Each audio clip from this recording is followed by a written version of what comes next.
Good morning and welcome to the American Scouser TV Liverpool and Spurs pre-match game 3 of the countdown, the WWE WrestleMania countdown for Klopp's departure. We have Spurs this morning, we have Timuchin and we have Sir Z on, who I am going to unmute because they'll have to shout very, very loud otherwise to say hello. Good morning, Timuchin. How are we? Good morning, gentlemen. Not too shabby. This is probably the first time in a long time where it's just going to be a sit back and relax and watch. Doesn't happen very often. Never happens for me, but this is like rare. That's what I have with Liverpool. So Z, how are you this morning in the wilderness of California? And like you're still in yesterday, aren't you? It seems like it. Just finished raining. Oh God, can't handle the rain. But yeah, it is. I think Timuchin, I think you have a perfectly accurate point there. It is the pressure's off for everything. We're in the top 4. Whether we finish second or third is of no consequence, especially if you're Cozzy. The Liverpool team are going to be getting a phone call about how they weren't good enough. But it is. We can enjoy this game, can't we? Yeah, I mean, that's the thing. It's a good game to enjoy. I guess let's take that. We could have been playing like freaking another Everton game or something like that. At least it'll be an open game. I think it'll be a fine. I mean, they're kind of like on the same boat similarly. I guess depends kind of like how the Villa game goes too, right? It was 0-0 last I checked, but it should be like a good game to watch for the neutral as well. And not that we are neutral, but I just find it hard to, I mean, you look at the lineup and I just find it hard to say, good, because I really wanted to see this guy because we don't know what the next manager is going to do. So it must be a good lineup because Saidu is happy with it. Stones is not there, that's why. let's go and look at it for now. Done in that stupid numerical order, but we have Robertson and we have Trent as the fullbacks. We have Van Dijk. We have Kwanzaa as the defenders. I'm personally happier with Kwanzaa in there than Kanate. I think he's been off the boil a bit. We have Endo, Elliott, and McAllister. McAllister getting to do what he likes to do so well, and then the Diaz madman whirlwind of dribbling up front with Gakpo. Hopefully, doing his Roberto Firmino impression. And then the bad boy back in the fold, Salah, had his wrists slapped and did his detention and did his lines probably with Klopp, and now he's back in. It's a good lineup, but are you expecting a reaction from Salah? Oh, yeah, 100%. 100%. The way he came off, even adding fuel to the fire, no pun intended, this is a big game for him. It's a big statement game for him, and I think if the guys were talking about it during the week, and if you believe David Ornstein, Salah probably will end up staying. So I think here on in, I think he's just going to have a big game, and I can see a hat trick coming today from him. Let's talk about hat tricks. Let's talk about the Mr. Hat Trick of controversy is about to join us, John. The innocent face disguising the absolute mania that's happening on social media because of it. But John, how are you? I'm good, Mecca. How are you guys? Sir Z, Tim, good to see you guys on this beautiful. You say you're here for the vibes, but you mean the jazz, don't you? You mean the jazz vibes. Right, absolutely, yeah. What do you think of this lineup? Well, it's pretty much, I think Gally said it on the Discord. It's pretty much our strongest lineup in terms of players that are on form. I'm a little bit concerned as to the physicality of our midfield. Because Elliott, Endo, and McAllister aren't necessarily the tallest players. They've got savvy, they've got the guile, but in terms of physicality and strength, they're not quite there. But hey, like I said, I'm here for the vibes, man. Like win or lose, I'm sure it's going to be a good time. I'm not a big math guy, but I'm pretty sure we can't finish lower than third anymore, can we? And we can't go higher than third anymore. So like whatever happens here, happens. I'm just here for Klopp's final 3 games, You brought the math equation into it. Yeah, I think we can get second, but now I'm going to have to go to the. Yeah, now you have to make us do math. I think as of now. Well, this is why I'm here, guys, just to make a mess out of everything. Why no one likes you on social media? Here for the vibes and the trigonometry. No, actually, he's right this time. John is right. And yes, especially with Villa losing now, we're basically set at number 3, baby. The bronze medal. Let's Bronze go. medal, not as bad as the silver. Sparky Parky says to Mooch, he's not expecting anyone than a 1-1 draw. But the styles of both of these teams really, like, it would have to be a horribly dour game for that to happen, wouldn't it? I think so too. I'm expecting, my prediction, I'm sticking with it, was a 4-2 because I think it's going to be an open game. Now they do, well, since we're doing math, let's go and do, I mean, they have to win. So that kind of helps us. They have to win to be in the chase because otherwise 4 points with like 2 games to go is not a good ordeal. So they do have to win. They do have to come out. I don't see, I mean, we play how we play. And they kind of play how they play too. Even if they didn't have to win, they just play like an open game. That's their style. So got to respect that, good and bad. So it could be a high-scoring game. I can see a team running away with it as well, especially if they gain the momentum, mainly because they both teams play like a high line and stuff like that. Spurs have a tough time defending set pieces, so hopefully we take advantage of that. But yeah, if it is 1-1, there's a lot of sitters being missed, I think. Right. Which, you know, for us, I guess could happen. When he comes on the field anyway. But Susie, I mean, the fact that now Spurs go into this game knowing that they need to win, and we are notoriously this season bad at starting actual games, could we be in for that nail-biting first 15 minutes where we're just crossing our fingers and hoping against hope that we don't concede the first goal yet again? Oh, yeah, definitely. I don't think Ange knows how to play any other way. And we saw that against Chelsea when they went down to like 3 men. They still won an attack. So, no, they're going to go toe to toe, and we just have to absorb the pressure and get them on a counter. And like I say, I think Salah's a key man today. He has, he has a lot to prove today. Well, not prove in terms of like for us, but what he did last week. He's got a huge statement to make today. But yeah, I agree with Timothy 4-2 today for sure. John, let's look at that lineup again. The midfield, Endo sitting, McAllister box to box, Elliott going out. I'm assuming out on the right side to help out with Salah. But I think you might have a valid point again for once. That you're now 2 in 1 day. It's a new record, baby. about the physicality of the midfield, but is the worry that Endo will be overloaded with a lot of work to do with both McAllister and Elliott entering into the attack?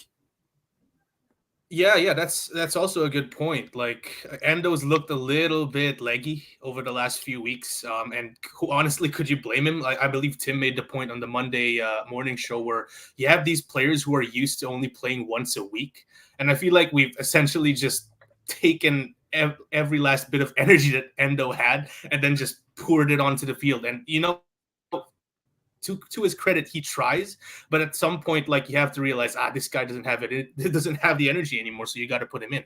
Our problem is we didn't exactly get another specialist 6, so we kind of have no choice to put him out there, especially how good that McAllister, who, by the way, mind you, is looking a little leggy as well over the last few games, McAllister. So, listen, it seems like the whole lack of energy thing came to us at a bad time, but, we're at home. The crowd's probably going to be into it. It's Klopp's second to the last game. Hopefully that's going to cover a few holes in terms of like the gaps that we're inevitably going to leave. But we still have a good, set of players coming off the bench in midfield, aka my boy Gravenberg, so who I'm really looking forward to playing today. So as much as we're going to be leaving gaps, Sir Z and Tim mentioned it as well, they're going to be leaving gaps too. So I feel like McAllister's positioning at that box-to-box role, where he could pick out that pass, is also quite is where we need him, so to speak, because those gaps that are going to be left is we need the best person who could take the most advantage of that end. That's Maka. So I'm not playing. Our Maka could probably take our Maka could probably take advantage of. I'm not sure. No. What they need to do is they need to put me in number 6, and then there'll be no gaps across the width of the field. Oh, they could pay me in donuts. Great. Not so much for my cholesterol, but be great for Liverpool. Temujin, here's Saidu says this that the cop always opens the midfield, and that's why we struggle against the team playing for midfielders. But Trent Alexander's going to drop into that midfield. He's going to be that extra number 6.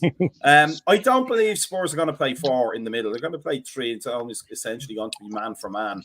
But does that Trent move, as much as both of us, I think, dislike it, and the lack of an actual fullback doing overlaps on the wide side, on the right side, and for the width, does the fact that Trent moves in there help us in terms of outnumbering their midfield when we have the ball? When we have the ball, yes. When we don't have the ball is usually the issue. When we have the ball, yes, then you can overcrowd it. I think having Maka over there has as another alternative who can create with the ball kind of helps Trent as well. So they can't just purely focus on Trent.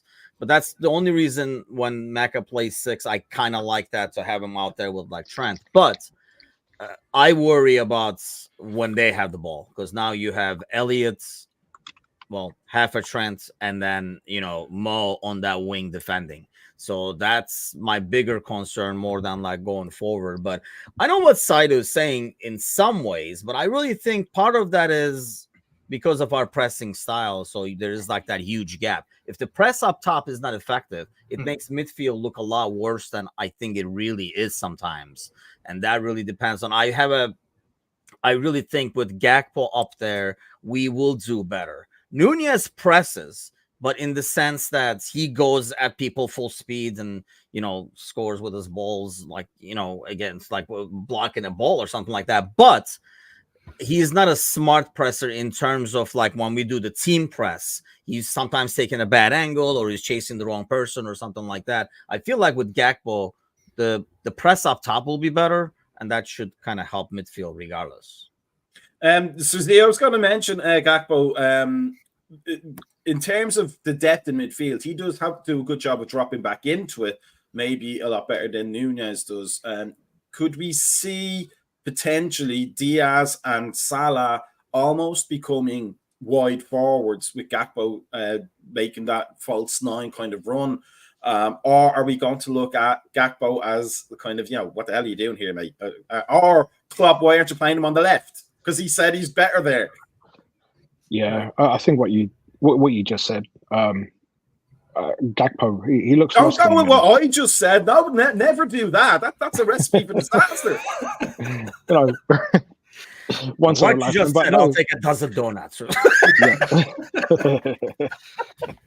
But it's true. He looks lost in the middle, and that's the conundrum we have, because unless Diaz plays on the right, and obviously he's not going to do that.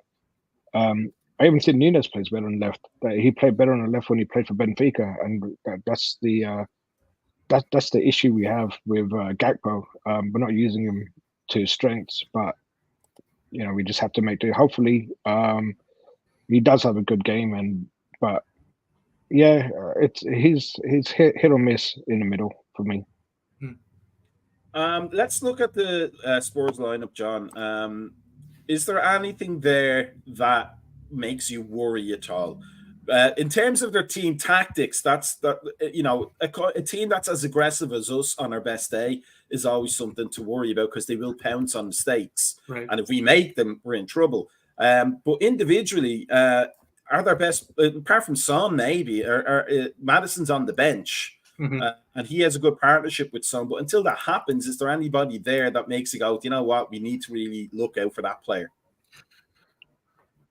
Yeah, well, you kind of mentioned it. Well, Son is, no matter, it's the easy answer, but it's an easy answer for a reason. He's just very direct, and I wouldn't be surprised if Poch puts him in on the side where Trent is, to try and target that space that we're inevitably going to leave when we go, double pivot and stuff like that.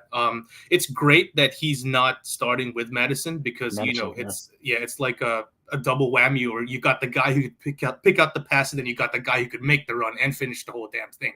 So that's one side that we can. That's one side that's not there to save us. But maybe not to try and move away from the mainstream answer. Maybe Kulusevski. He's a bit hit or miss, hot and cold, kind of like Diaz. And but the thing with him is, if he's on, he's on. So hopefully he doesn't have that kind of game against us. But yeah, aside from those two, our players should be good enough to kind of deal with these guys. Keyword should be. We'll never know because it's a different Liverpool team that's come out these last few weeks. It's a team that hasn't looked like they have the fight in them. So I think the first 15 minutes is probably going to be a good indication to see if what Liverpool team we're going to be seeing. So I know we don't start well, right? But then we didn't start well for the last 7 games now. So maybe this might be the turning point where they're going to be like, hey, you know what? This is Klopp's third to the last game. Let's actually try and play for him for once. Are you guys surprised, by the way, that I don't know if it's player for player, but right. From what I remember, it's almost the same exact lineup from Thursday. Whereas I thought there would be a lot more rotation. I was trying to figure out who they would work into rotation, but this almost looks the same as Thursday, isn't it? Really? I don't know. I just want to point out that should be is 2 words, John. So it's not a keyword. It's 2 keywords. I mean, what are you doing? Standards. I'll keep that in mind. I'll keep that in mind. Hey, I had a two statements. You were the one bringing Matt into the show from the first second. I had a 2 statement streak at the start of the show where I was right, so I'll take that. Tamucha, just looking at that image there with that lineup, the important question is: Are they the 2 biggest nostrils in soccer? Possibly. I wasn't looking at that, but now that you made me look there, yes, it is. I'm more like I say, I'm kind of shocked that they came up with. I think it's pretty much the same 11. I know Madison came off the bench again. Pretty sure Richarlison came off the bench too on Thursday.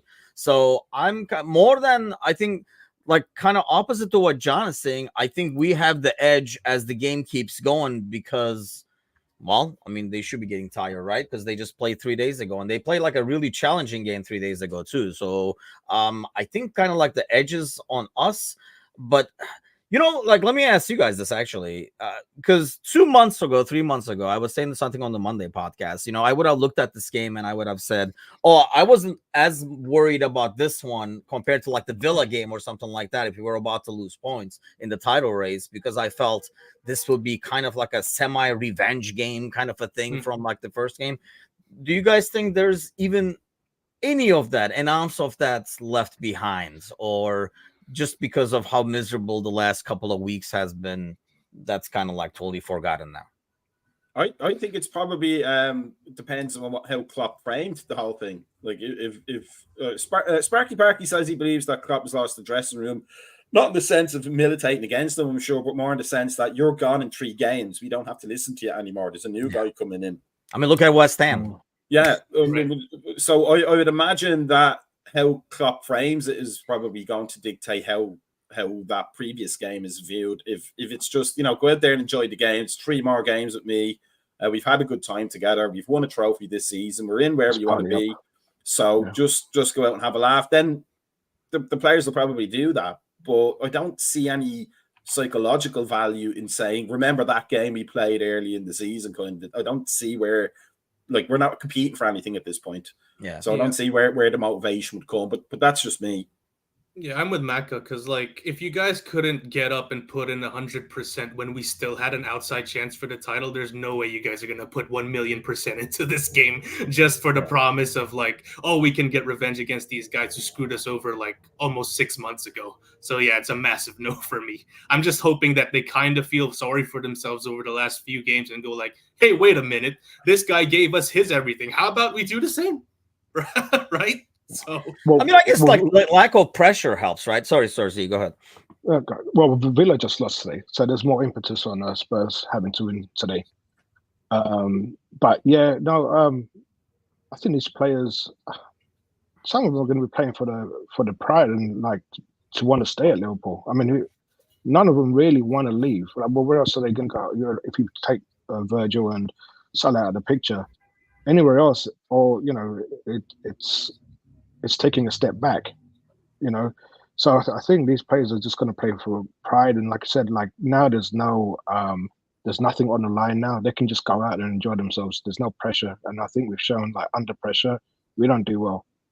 We could be the next bottle jobs, which we did, and we bottled it this season. I know no one expected us to be this high this season, but we earned our way there, and we just let it all, let it fall out of our hands. But no, I think the players are going to play. Like I said, like they're going to enjoy the rest of the games. They owe it to club, and it's just going to be like a party. It's going to be pure heavy metal football here and then, I think. They could also just stay where they live and then join the Sean Dyche revolution at Everton if they want. That's 10 steps back, but they can always do that. Let's bring Brian in. Brian, nice and bright there, looks like. So the sun is shining. How are we? Still there. Tired, exhausted. Yeah, there's been a lot of this whole week has been pretty rough. But yeah, still hoping for dog number 2 to come back. So Liverpool really, like it would be nice if Liverpool could put a performance on just to alleviate the worry a little bit, wouldn't it? Absolutely. But yeah, I'm glad right there. I mean, the guys have nothing to play for right now. I mean, except for playing for the badge, and that's what all I want to see right there for the next 3 matches right there. Play for the badge, and you have a brand new start coming up here in a couple weeks. So just show everybody here what you have. To mention, Brian makes a good point there, though. If the players down tools because Klopp is leaving and there's only 3 games left, it's not really a good reflection on them when a new manager comes in, especially if they decide they don't like him. I don't know. I mean, they're human at the end of the day, right? I mean, if somebody says, I'm leaving, and on the way out, they're like, yeah, thanks for the advice, but we'll just keep going, kind of a thing, right? Like whatever they say. So in some ways they could be, and it's not like the new guy coming in has not watched Liverpool ever, so he's going to be like, let me see what they have on, and then like turn on, oh, they have a right back and Trent, I can play him in midfield. Like it's not like, so he knows half the battle of like what he's going to do. So it's not like anybody out there is playing to kind of earn their spot in some ways. I mean, a few exceptions would probably be like Elliott and Gakpo and stuff like that. But when the formation and how you play changes, and that's like the biggest issue I have with these last 3 games. Last year, when we had the Jones in midfield, we were like, let's see what we got and stuff like that. You could really see how a player does specifically in that system with the other starters. Because sometimes, when you trot people out there with all the backups, it's kind of hard to evaluate them. Whereas this year, if Gakpo is there today, for example, Gakpo plays great. I don't know if we're going to, the post-match, we're going to be like, there we go, he's the future 9, because we don't know if we're going to play the same exact way. What we expect from that center guy is going to be totally different. Same for Elliott, same for everybody else. So I don't think they're playing for a new manager or anything. It probably goes back to what Spursy and Brian are saying. It's just kind of like self-pride. These are competitive guys. The only issue with that is, when you play for that, it's a lot easier to mid-game kind of put your head down when things are not going well, because there's really nothing ultimately to play for, to push for. But this is when, Van Dijk and Trent have to earn their captaincy and push the team a little bit and say, hey, we got to play. You got to play for the fans. You got to play for them. I don't know how many of them are playing for Klopp, like his last 3 games and stuff like that. I don't think some of them could care less. I mean, does McAllister really care? I mean, he might, but not a lot. Maybe like Van Dijk and Trent and stuff like that. But at the same time, I mean, how many times have you had a guy who's been your boss for a long time? Yeah, you respect him, but at the same time, you're like, yeah, man, it is kind of time for a change. So I don't know what the mindset is, and it's probably different for every player out there. John, apart from the fact that the players aren't all human, because I'm convinced Darwin Núñez is half human, half puppy dog, judging by the way he runs and how enthusiastic he is about it. What if we need to change things from the bench? What on the bench, including the aforementioned Núñez, is going to do the job for us? Yeah, well, obviously Núñez is going to be an adventure in whatever situation you're going to put him in, and that could be an adventure that kills you, or that could be an adventure where you find gold at the end of the rainbow. So that rolling of the dice is something that we could turn to, but obviously Szoboszlai hasn't been good for the last maybe 3 quarters of the season. Like, he had a good first quarter, and the rest he's been really mediocre. So in terms of him trying to stamp his name into a first choice player next year, I feel like these last few games have been big for him. The problem is I don't know if he realizes that, because I necessarily wouldn't have Dominic Soboslai in my first choice lineup next year, regardless of who manager it is. Like the way that he's played, not necessarily. That there's a reason why people said that this lineup was probably our best in terms of players with form, because Elliott has just outperformed him in terms of energy, in terms of creativity, and in terms of tracking back, even though he isn't necessarily the most physical in doing it. So listen, Dom, you got 3 more games here to try and prove us that you are indeed worthy of the hype that we've been throwing around at the first quarter of the season. So for me, it's probably him who's the biggest, alongside Gravenberg, of course. I won't forget him, but he's actually stepped up, right? So everyone was clowning him. He's actually stepped up, and Dominic hasn't. So like it's a but how is that fair? Dom. Just because Gravy is your boy, Right. He sucked in the beginning, and now he's doing better. Soboslai did good in the beginning. Now he sucks. So aren't they on the same boat? Well, they're on the same boat, but then Gravenberg wasn't hyped up to the moon, Tim. Yeah, that's true. I mean, that's on us fans more than anything else, though. Like, he's 8, he's the next Gerrard and stuff like that. But I mean, can't these players I've been I'm playing out of position, so that's why I'm sucking? And like Elliott is maybe built for that guy position, but not Soboslai. Probably, yeah. But then I just want to throwing it out there. Yeah, I just want to put it on the record. I'm the lone guy who's been hyping Gravenberg here in American Scouser. So no one's been hyping up Gravenberg. Just me. Just me. That's why we worry about you, John. That is why we worry about you. So see, Bojatic is on the bench. He wouldn't be on the bench if he wasn't fit enough to play, I would imagine. Is there a chance we may see him in this game? And number one, if we do, that would be a result in itself, wouldn't it? Just to see that kid get back on the field. Right. I don't know if we'll see him. To be honest with you, I think Bradley will definitely come on to see out the game. I think Gravenberch is unlucky. I really. He deserves a place on the first team, but I don't know where he would fit in though. Yeah, I think he's unlucky not to be starting. So Bosley, I don't know what he brings to the game. I really don't. We should have saved that 70 million and just like I don't. Oh God. I really thought it was going to be like the next Patrick Berger or something, but no, he's Anyway, more positive note, but I think if Endo gets into trouble, maybe we'll see Bojatic and but I'm looking forward to Gravenberch coming on and Nunes actually, because I think this game is set up for Nunes. Just pure chaos, madness, unexplainable, just good commercial for Premier League football. Brian, it's our old Thursday theme, but if Nunes does come on, I'm sure he will, but will he provide goals that we need, or will we be talking about him again on Thursday and, lamenting that we're going to get criticised for it despite him missing 3 open goals and then falling into the post like that FIFA game thing that was going around on the internet? I'm still waiting for that predicted Darwin Nunez hat trick that you've been calling for like about months now. But the theme always stays the same with Nunez. So there, he can have he'll do a worldie, but he'll go there and miss like a open goal. I mean, that's just the way. That's just him right there. I don't know. I mean, I hope that he comes on and shows and has a good finish off the season right there. But I'm not holding my breath. Timuchin, 3 games left, 1 away game, which I think is Villa, and then Wolves at home. As we get closer and closer, do the emotions, do you think, ramp up? Because you say, there's bosses that you've been with a long time, but you do need a break from them at some point, as much as you respect them. But will the emotions start to take over at any point, or will these players be professional right till the last second?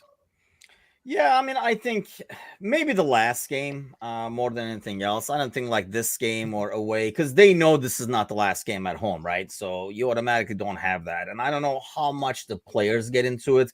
I almost feel like it would be like right towards the end. And regardless of how much, I mean, I left places as a boss after 5-6 years, and people who I thought like couldn't hate me more, were in tears and stuff, because it's like anytime it's goodbye, it's tough for people, right? And I'm assuming they like Klopp a lot more than they probably like me. But it was really tough for Gloria Gaynor in the 70s. She never could say goodbye. So that, oh god. But yeah, I mean, I think that's kind of like will be something that creeps in at the end, towards the end of the Wolves game, like, because even though when you know certain things, the finality does not really hit until it happens. Like I don't know if everybody is like this, but like as a dad, like there's a baby coming and stuff, but till the baby pops, you're like, holy shit, this just got real, right? Like it's coming, but then when it happens, it's like a big event. Like that's when it really hits you. I feel like this is the same thing. Like they know he's leaving, but until like the last 5-10 minutes of the Wolves game, I don't think the emotions are going to hit the players personally. Yeah, maybe Klopp will hit the players, depending on how things go. Yeah, it depends if they don't want to go in or something. It's not like you can get sacked. So let's wrap it all up before we go and enjoy the game and get our coffees, and then if you're me, turn your heating on because it's freezing down here. John, give us a score prediction and a player who's going to stand out for Liverpool. I'm going to go with another. Okay. Damn it. Damn it, Mac. Okay, can you go first? You kind of ruined my whole shtick here. Okay, you can have Gravenberg. Okay, fine. All right. I'm gonna go 4-3 again, kind of like last week. Not last week, last year, where we go 2-0 up early and then we somehow bottle and win it towards the end. I feel like McAllister is gonna stand out. Suzy, score prediction and standout player. I think 4-2. I was going to say 5-2, but I'll be conservative. 4-2, and Salah with a brace at least. Brian. Debution special, and it's Salah's gonna make up for last week. I'm gonna go. I'm going to go with the Polish Prince. I'm going to say 5-3. 2 errors by Lovren. 1 goal from Adam Lallana. And Dirty Dudek pulling off a great saving goal. Tamuchin. I'll stick with my 4-2. I've been writing this all week. 4-2 with a Mo hat trick. Oh, that's adventurous for you. It's gone beyond 3 goals. I mean, I may as well go for my Nunes hat trick again than in the 5 minutes he gets on the field. To be fair, Mo hat trick is a lot more realistic than a Nunes hat trick, so you're gonna give me that. I'm not too sure about that. Hey, Trevor has the quote of all years right there. That's the best quote I think I've heard in a post-match or a pre-match ever. Let's wrap it up then, so that everybody can go get warm and get liquidated and get to enjoy the game. We will be back for the post-match after the game. Hopefully, we will have tears and smiles of joy and as much gravy as John can handle. And we will maybe he'll get the hat trick and then we'll all look stupid. Except John.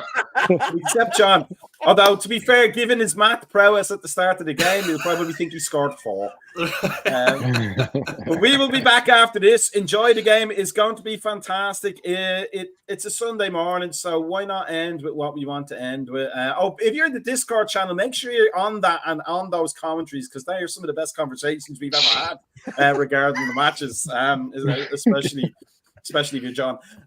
So we will see everybody in about 2 hours-ish. It's going to be fantastic. Up the Reds. We are back on track with 3 games to go. We'll all say our tearful goodbyes against Wolves at Anfield. But today, let's do what we can to make sure the Spurs are as blunt as possible. And see what I did there? Here's the 70s porn.